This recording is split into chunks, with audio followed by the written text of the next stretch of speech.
आइए आप सभी को बाल मनोविज्ञान के पहले लेक्चर में यह बताया गया था या यह पढ़ाए थे कि वृद्धि विकास के अंतर्गत वृद्धि विकास क्या होती है और विकास का सामान्य सिद्धांत क्या होता है। आज हम लोग पढ़ेंगे, कल ही हमने आपको बता दिया था कि विकास के विशिष्ट सिद्धांत कौन कौन होते हैं। आज हम लोग पढ़ेंगे विकास के विशिष्ट सिद्धांत का सबसे पहला इम्पॉर्टेंट एवं परीक्षा में हर साल पूछा जाने वाला सिद्धांत, जिसका नाम है पियाजे का संज्ञानात्मक विकास का सिद्धांत। थोड़ा सा लेक्चर सुन लेंगे फिर आगे हम समझ लेंगे। देखिए पियाजे का विकास का सिद्धांत क्या है। पियाजे साहब कहते हैं कि बच्चा को पहले समस्या दीजिए और समस्या जब पा लेगा तो अपने आप समस्या का सलूशन ढूंढेगा, और समस्या का समाधान ढूंढना किसके द्वारा करेगा? विचारों के द्वारा। अलग अलग विचार उत्पन्न होगा और उन्हीं विचारों से क्या सीख जाएगा? भाषा। कौन कहते हैं? पियाजे साहब। पियाजे कहते हैं सबसे पहले बच्चों को क्या बताना चाहिए? विचार। उसके बाद क्या आना चाहिए? भाषा। यह बात कहते हुए जीन पियाजे ने अपने विकास के सिद्धांत के अंतर्गत संज्ञानात्मक विकास सिद्धांत के अंतर्गत कुल कितनी अवस्थाएं दिए हैं? 4। चारों सिद्धांत, चारों अवस्थाएं क्या है? क्रमिक। अगर क्रम से याद करेंगे तभी एग्जाम में नंबर आएगा। अगर क्रम बदल दिए तो नंबर क्या हो जाएगा? गलत, नहीं मिलेगा। पूछिए क्यों? इसलिए कि अगर क्रम बदल देंगे तो जो प्रथम अवस्था, द्वितीय अवस्था, तृतीय अवस्था, चतुर्थ अवस्था, यह खराब हो जाएगा और आपका नंबर कट जाएगा। आइए चलते हैं, जानते हैं कि जीन पियाजे का विकास सिद्धांत क्या है, उसका अर्थ क्या होता है, उसकी परिभाषाएं क्या हैं, या अपने सिद्धांत में क्या क्या बिंदु दिए हुए हैं, समझेंगे। अब देखिए पहला पॉइंट है आपका, सिद्धांत का नाम ये क्या है? जीन पियाजे का संज्ञानात्मक, जीन पियाजे का संज्ञानात्मक विकास का सिद्धांत, जीन पियाजे का संज्ञानात्मक विकास का सिद्धांत समझेंगे। देखिए जीन पियाजे का संज्ञानात्मक विकास सिद्धांत से एक बात समझेंगे, एक शब्द आपका आ रहा है संज्ञान और एक शब्द आपका आ रहा है संज्ञानात्मक। समझिए, देखिए क्या होता है। संज्ञान का अर्थ क्या होता है? जानना। संज्ञान का अर्थ क्या होता है? जानना। एक सवाल आपको सीटेट में हर साल पूछा जा रहा है कि संज्ञान और संवेग, क्या पूछा जा रहा है? संज्ञान और संवेग एक दूसरे से क्या हैं? तो एक दूसरे से संज्ञान और संवेग क्या है? सन्निहित हैं। सन्निहित का अर्थ क्या होता है? जुड़ा हुआ। मतलब संज्ञान का मतलब होता है जानना और संवेग का मतलब होता है इमोशन, और इमोशन मतलब होता है अंदर से गति करना, मतलब उत्तेजित होना। क्या कहलाता? संवेग। जैसे मान लीजिए हम चुपचाप बैठे हैं, अचानक से किसी बात को सुने और आप हंसने लगे, हम हंसने लगे, इसका मतलब जब हम बात जानेंगे तभी आपका संवेग जन्म लेगा। मतलब संज्ञान संवेग से क्या होता है? सन्निहित होता है। समझे बात? मतलब संज्ञान माने क्या होता है? जानना। आप समझेंगे संज्ञान किस भाषा का शब्द है? तो संज्ञान संवैधानिक भाषा का शब्द है। जब कभी आप कोई तहसील में किसी कार्य को करते हैं या सुनते हैं, जानते हैं, तो उसमें यह लिखा जाता है कि यह बात इतने बज के इतने मिनट पे संज्ञान में ली गई। अर्थात संज्ञान का अर्थ क्या होता है? जानना। अगला क्या है? संज्ञानात्मक। संज्ञानात्मकता का अर्थ होता है समस्या का समाधान। क्या होता है? समस्या का समाधान। मतलब बच्चे को जो समस्या दी गई उस समस्या का समाधान ढूंढना ही क्या कहलाता है? संज्ञानात्मक कहलाता है। बात समझ में आ गई ना? समझेंगे। संज्ञान का अर्थ क्या होता है? जानना। फिर से सुनिए, संज्ञान का अर्थ क्या होता है? जानना। संज्ञानात्मक का अर्थ क्या होता है? समस्या का समाधान। मतलब पियाजे कहते हैं बच्चे अपनी समस्या का समाधान करने के लिए अलग अलग अवस्थाओं में अलग अलग अंगों के द्वारा कार्य करते हैं, इसीलिए इन्होंने संज्ञानात्मक विकास का सिद्धांत दिया हुआ है। हर साल कम से कम 3 नंबर, अधिक से अधिक 6 नंबर के सवाल जीन पियाजे से पूछे जाते हैं। अर्थात इसको पढ़ना नहीं है, क्या कर जाना है? एकदम रट जाना है। समझेंगे। अब संज्ञानात्मक अर्थ के अंतर्गत यहाँ से सवाल बनेगा कि जीन पियाजे कहाँ के रहने वाले थे, मतलब इनका निवास स्थान जानेंगे, मतलब निवासी। तो जीन पियाजे जो हैं वह स्विट्जरलैंड के रहने वाले थे। कहाँ के रहने वाले थे? स्विट्जरलैंड के रहने वाले थे। ठीक है ना। अब समझेंगे कि जीन पियाजे जो है कि पुस्तक का क्या नाम है। जीन पियाजे की पुस्तक का क्या नाम है? तो जीन पियाजे की पुस्तक का नाम है थॉट एंड लैंग्वेज। क्या है? Thought and language. समझिए, थॉट एंड लैंग्वेज माने देखिए क्या है। थॉट माने क्या होता है? विचार। लैंग्वेज माने क्या होती है? भाषा। इस पुस्तक के अंतर्गत आप समझेंगे कि थॉट एंड लैंग्वेज पुस्तक का विवरण किसने दिया हुआ है? जीन पियाजे ने दिया हुआ है। अब समझेंगे हम बात क्या कि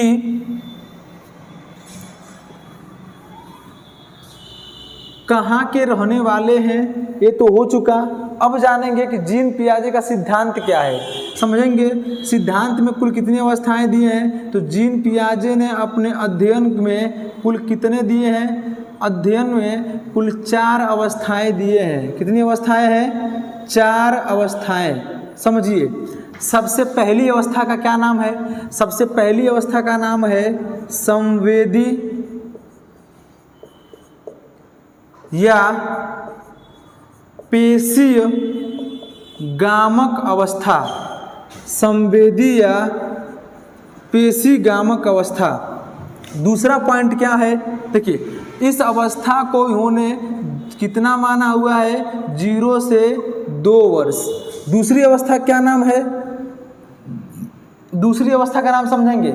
दूसरा अवस्था है पूर्व या प्राक संक्रियात्मक अवस्था। पूर्व या प्राक संक्रियात्मक अवस्था। अब समझिए, पूर्व या प्राक संक्रियात्मक अवस्था की एज कितनी है? 2 से लेके कितना? 7 वर्ष तक। तीसरी अवस्था का क्या नाम है? तीसरी अवस्था का नाम क्या है? मूर्त संक्रियात्मक अवस्था। मूर्त संक्रियात्मक अवस्था, जिसकी आयु सीमा है 7 से लेके 11 वर्ष। अगला क्या है? चौथा और अंतिम अवस्था अमूर्त कहिए इसी को या औपचारिक। अमूर्त कहिए इसी को हम क्या बोलते हैं? औपचारिक संक्रियात्मक अवस्था। क्या बोला जाता है? औपचारिक संक्रियात्मक अवस्था। अब समझेंगे क्या होता है। अमूर्त या औपचारिक संक्रियात्मक अवस्था की एज होती है 11 से लेके 18 वर्ष।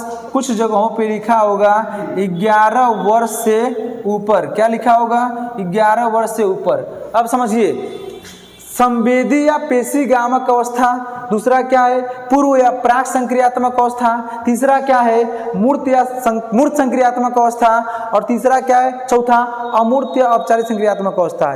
कैसे याद करेंगे? इस अवस्था को हम पढ़ेंगे प्रथम अवस्था, इसे बोलेंगे द्वितीय अवस्था, इसे बोलेंगे तृतीय अवस्था, इसे बोलेंगे चतुर्थ अवस्था। सवाल सीधा यही बना है कि पियाजे के सिद्धांत का चतुर्थ अवस्था क्या है? चतुर्थ अवस्था क्या हो जाएगी? अमूर्त या औपचारिक संक्रियात्मक अवस्था। बात समझ आ गई ना? इन में से सीधा पूछेगा 0 से 2 वर्ष तक का बच्चा पियाजे के अनुसार किस अवस्था में बिलोंग करता है? तो संवेदी या पेशी गामक अवस्था में। 2 से 7 में कितना बिलोंग करता है? पूर्व या प्राक संक्रियात्मक अवस्था में। 7 से 11 मूर्त संक्रियात्मक अवस्था और 11 से 18 11 वर्ष से ऊपर अमूर्त या औपचारिक संक्रियात्मक अवस्था। पढ़ना नहीं है, क्या करना है? रट जाना है। बात समझिए, इसको पढ़ेंगे नहीं एकदम रट जाएंगे।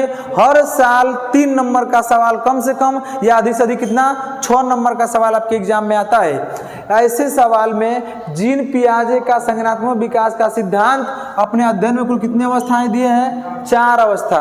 और चारों अवस्थाओं में से सबसे पहली अवस्था क्या है? संवेदी या पेशी गामक अवस्था। बार बार इसलिए दोहरा रहे हैं कि आप इसको देख कर रट जाएं, याद कर जाएं। कोई ऐसा साल नहीं जो पियाजे संबंधी सवाल नहीं पूछा गया है। अब बारी बारी सबको पढ़ लेंगे कि उसमें क्या कंडीशंस और क्या विशेषताएं दी गई होती हैं। सबसे पहली अवस्था क्या है देखेंगे। सबसे पहली अवस्था का नाम है संवेदी या पेशी गामक अवस्था। देखिए क्या है, संवेदी को हम बोलते हैं संवेदना, इसीलिए संवेदी या पेशीगामक अवस्था को हम बोलते हैं इंद्रिय गामक अवस्था। किस नाम से जानते हैं, समझेंगे, इंद्रिय गामक अवस्था। अब देखिए क्या है इंद्रिय गामक अवस्था, मतलब इंद्रियां क्या होती हैं, इंद्रियों को हम एक तरीके से क्या बोलते हैं, ज्ञानेंद्रियां। ज्ञानेंद्रियां, ज्ञानेंद्रियां होती कितनी है, 5। कौन कौन सी होती हैं, सबसे पहले बात करेंगे ज्ञानेंद्रियों में, आँख, दूसरा क्या होता है कान, तीसरा क्या होता है जीभ, चौथा क्या होता है त्वचा, और पांचवा क्या होता है, समझेंगे, क्या छूटा हुआ है, नाक। क्या छूटा हुआ है, नाक। मतलब कुल ज्ञानेंद्रियों की संख्या कितनी होती है, 5। इंद्रियों के द्वारा किसी कार्य को बच्चा संवेदना के द्वारा अपनी बातों को जाहिर करता है या प्रकट करता है, इसीलिए उसे हम संवेदीय पेशीगामक अवस्था के नाम से जानते हैं। कैसे समझिएगा, अगर कोई बच्चा किसी दृश्य को देख रहा है, ठीक है ना, बार बार देख रहा है, इसका मतलब देखने का काम किसके द्वारा कर रहा होगा, आंख के द्वारा। मतलब कौन संवेदना जाहिर कर रहा है बच्चा, दृष्टि संवेदना। कौन संवेदना, दृष्टि संवेदना। अगला क्या है कान। कान, कान के द्वारा क्या होता है, जैसे मान लीजिए कहीं पर भी खुट दी आवाज़ सुनाई दी, कहीं पर भी कोई गाना चालू हो गया, बच्चा देखते होंगे तुरंत उस तरफ मुंडी घुमा लेता है, मतलब कि बच्चे के कान में वो आवाज़ जा रही है, और इसका मतलब बच्चे का कौन सा संवेदना जाहिर कर रहा है, वो समझेंगे कौन सा, श्रवण संवेदना। वेरी गुड, कौन संवेदना, श्रवण संवेदना। जीभ की बात करेंगे, जिह्वा।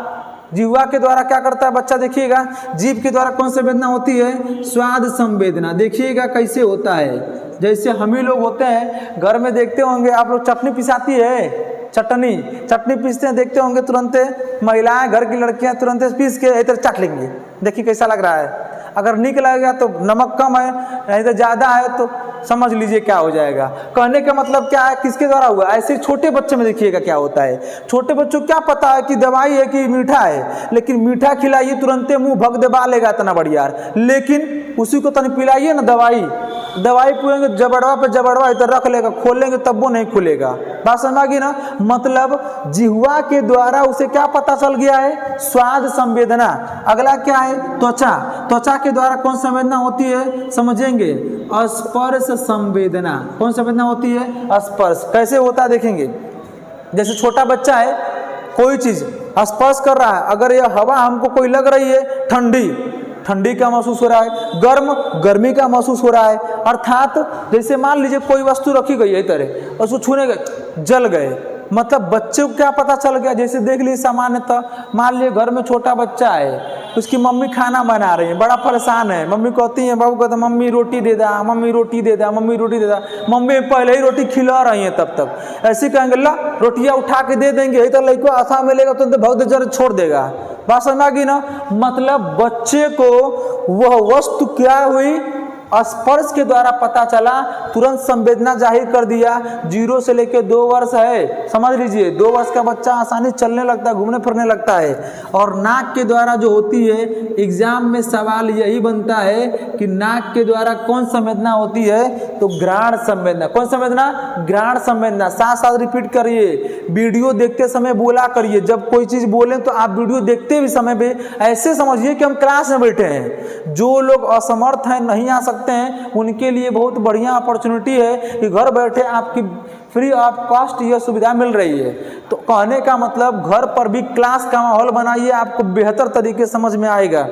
देखिए क्या है, नाक के द्वारा कौन सा मतलब, घ्राण संवेदना। जैसे देखिएगा आप दीपावली आ ही रही है, दीपावली में घर द्वार साफ होता है ना, उसमें देखेंगे घर में कुछ लगा था, कुछ मरा लगा, कहते हैं ना मूस मरा है क्या, कैसे पता चला, उसकी बदबू से पता चल गया कि कोई ना कोई जीव या जंतु मरा हुआ है। और बदबू किसके द्वारा पता चला, नाक के द्वारा। अर्थात घ्राण क्यों कहते हैं, देखते होंगे हर व्यक्ति के घरों में एक मोटे व्यक्ति होते हैं, और वो ससिया है तो घरण सांस लेंगे, मतलब घरण सांस किसके द्वारा ले रहे हैं, नाक के द्वारा। संवेदना कौन सी कहलाएगी, घ्राण संवेदना कहलाएगी। कभी भी जाएंगे ना, सिर्फ स्पेशल नाक का डॉक्टर नहीं मिलेगा, जब भी मिलेगा नाक, कान और गला का डॉक्टर मिलेगा। कान में दवा डालेंगे कहाँ आएगा, है ये तीत लगने लगेगा। नाक में दवा डालेंगे यहाँ तीखा लगेगा, मुंह में डालेंगे तो मुँह में तो लगबे करेगा, ठीक है ना, समझ रहे हैं। यह मतलब आँख, कान, जीभ, त्वचा, नाक के द्वारा जो संवेदना के द्वारा बच्चा समझता है, इसीलिए उसे हम इंद्रिय गामक अवस्था या संवेदीय गामक अवस्था के नाम से जानते हैं। मुझे पता है, आशा है कि यह बात आपको एकदम सब क्लियर हो गई होगी, समझ गए होंगे। आगे चलते हैं। आगे में दूसरा पॉइंट समझेंगे। जब इंद्रियों के द्वारा वह संवेदना व्यक्त करता है तो इसी को हम क्या बोलेंगे, संवेदना की अवस्था। क्या बोलेंगे, संवेदना की अवस्था। क्लियर हुआ ना, क्या बोलेंगे, संवेदना की अवस्था। अब समझेंगे बात। जब बच्चा इंद्रिय गामक अवस्था या संवेदना की अवस्था में आ चुका है तो दिमाग में रखिए बात, दिमाग में क्या रखिए, क्या समझिए कि अगर कोई बात, एक बात समझिए थोड़ा सा। एक सवाल पूछा था कि जब बच्चे आंख, कान, नाक के द्वारा सोचते हैं तो उसका कौन सा विकास होता है, या पियाजे के संबंधित किस अवस्था में आते हैं। तो जब बच्चा आंख, नाक, कान के द्वारा सोचता, समझता, सूंघने का प्रयास करता है तो वहां पर संवेदी या पेशी गामक अवस्था कहलाएगा। पियाजे कौन सी अवस्था, प्रथम अवस्था। अगला पॉइंट समझेंगे क्या होता है। देखिए क्या है संवेदी या गामक अवस्था, पेशी गामक अवस्था का मतलब बच्चा इंद्रियों के द्वारा, संवेदना के द्वारा, बच्चे के अंदर एक और बिंदु आ जाता है जिसे हम बोलते हैं, जैसे बड़ा होगा, वस्तुओं पर ध्यान केंद्रित करना। अगर आपसे सवाल पूछा गया है तो सबसे अधिक सवाल यही पूछा गया है, क्या, संवेदी या पेशी गामक अवस्था के अंतर्गत कि वस्तु अस्थायित्व। समझिए क्या दिया है, वस्तु अस्थायित्व। वस्तु अस्थायित्व क्या होता है, वस्तुओं पर ध्यान केंद्रित करना ही क्या कहलाता है, वस्तु अस्थायित्व। मतलब बच्चा वस्तुओं पर ध्यान केंद्रित करके वस्तु अस्थायित्व का गुण प्रदर्शित करना ही क्या कहलाता है, और क्या कहलाता है, वस्तुओं पर ध्यान केंद्रित करना। समझिए कैसे, मेला था, सब लोग गए होंगे अपने घर में छोटे छोटे बच्चों को, आपका बच्चा किसी अगल बगल का बच्चा या अपने ही घर का भांजा या भतीजा को लेकर जब जाएंगे मार्केट या बाजार तो देखते होंगे बच्चा जो होता है, देखिए सवाल क्या, देखिए 2 साल का है, मेला तो घूमे जाइबे कहीं लड़कवा जाएगा, लेके जाए होंगे, देखिएगा तो बच्चा क्या करता है, मान लीजिए आप चाचा हैं, पापा नहीं चाचा, जेब में आपके पास 50 रुपया है, 500 मान लीजिए 500 रुपया है, और लड़का को घुमाने गए, एक सामान खरीद लिया, कोनो बात नहीं, दूसरा का सामान कोई बात नहीं, तीसरा का सामान बंदूक खरीदा जो 600 की बंदूक थी। अब सोचिए उस बंदूक पे उस बच्चे का ध्यान क्या हो जाएगा, आकर्षित हो जाएगा, और कहेगा पापा हमको वो चाहिए, पापा हमको वो चाहिए, ऐसे ही बार बार बोलेगा। अब उसे खींचिए, दूर लेके जाइए, ना बाबू ना लिया जाएगा, तब वो वही के ताकेगा।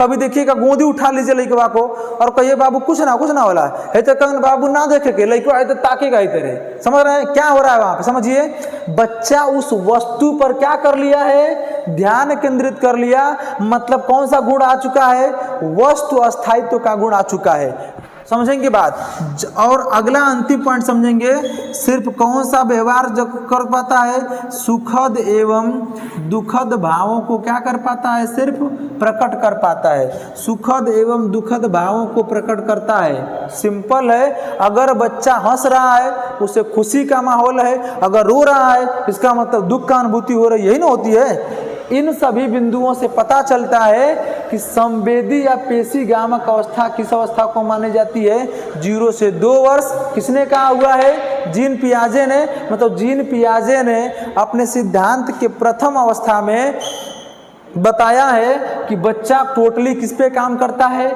इंद्रियों पे, संवेदना पे, वस्तुओं पर ध्यान केंद्रित करता है। यही आपका सबसे मोस्ट इम्पॉर्टेंट बिंदु है। अगला है सुखद एवं दुखद भावों को प्रकट करना। मतलब बच्चा सुख और दुख, अगर खुश होगा तो सुखद भावना, अगर दुखी होगा तो किसका, दुखद भावना प्रकट करेगा। बात समझ आ गई ना।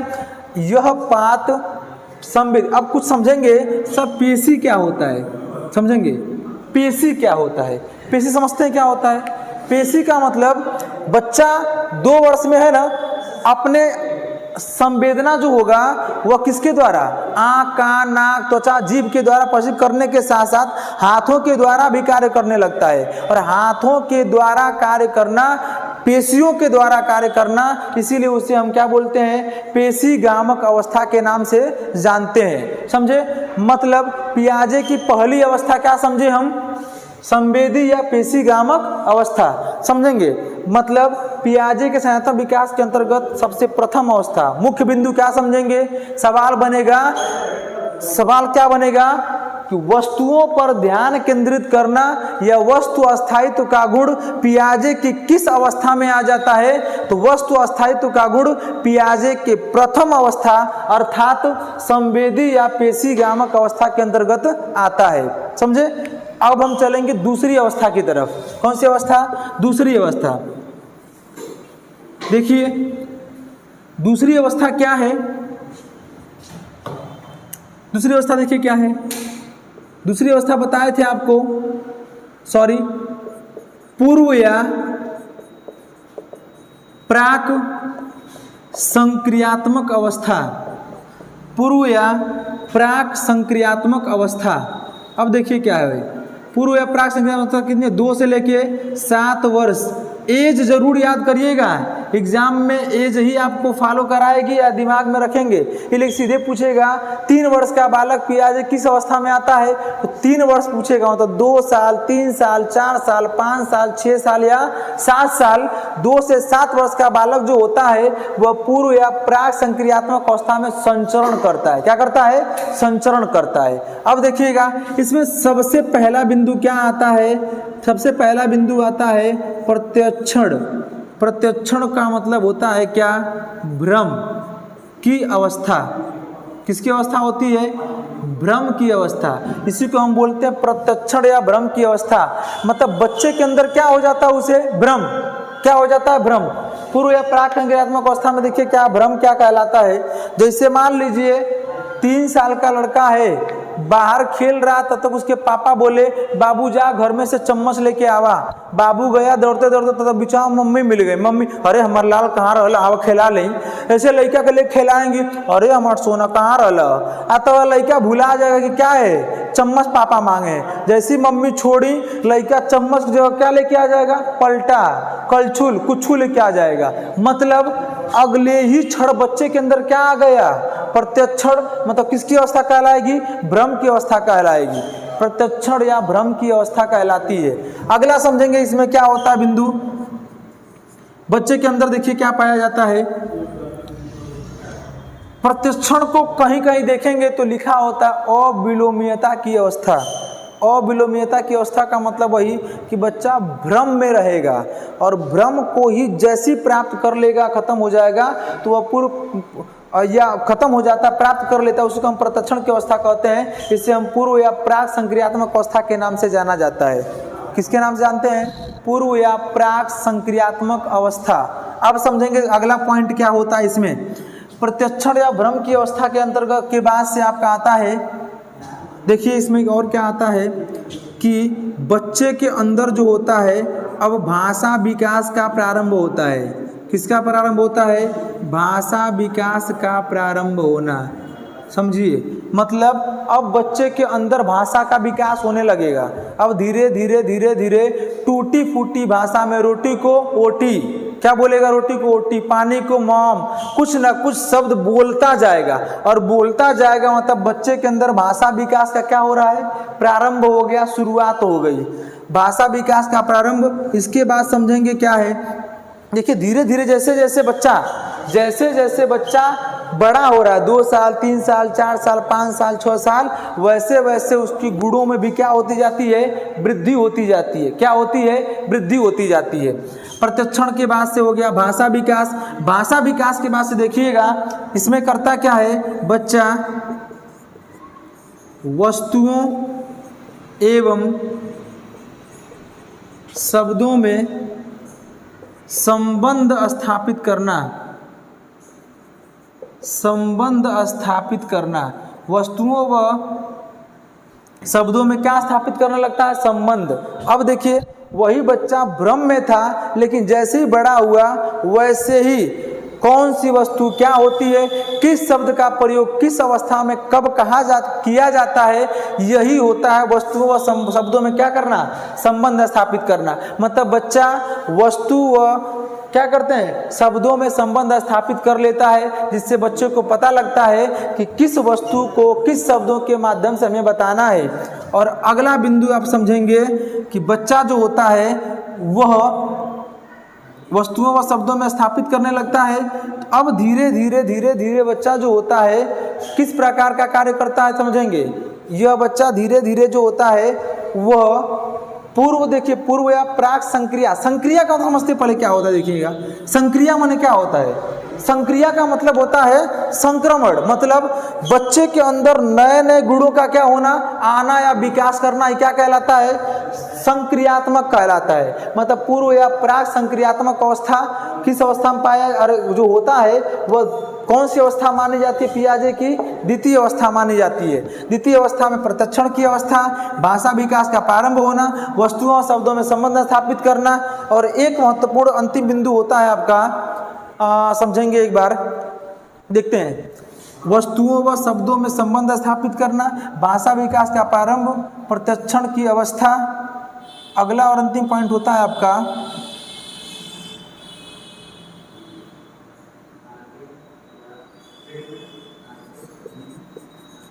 समस्याओं का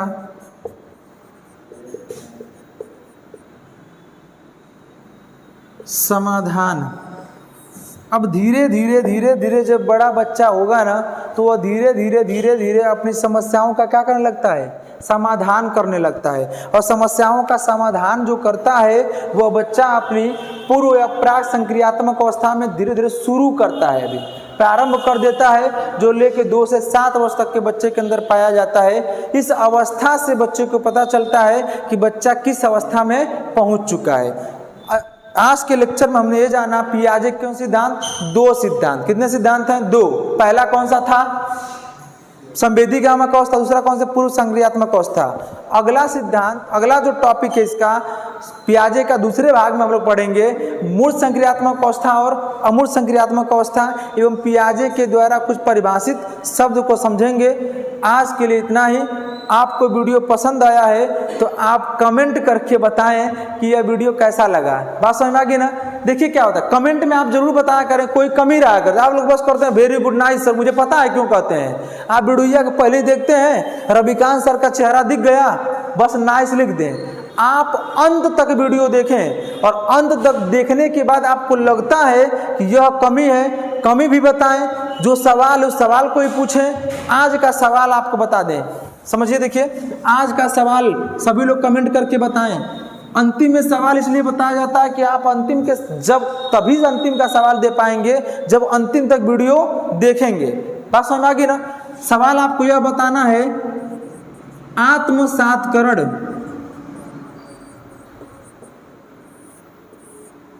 आत्मसात्करण पियाजे के द्वारा परिभाषित शब्द है। आत्मसात्करण किसे कहते हैं, यही बात आपको बतानी है। कमेंट सेक्शन में जरूर बताएं। आज के लिए इतना ही, धन्यवाद।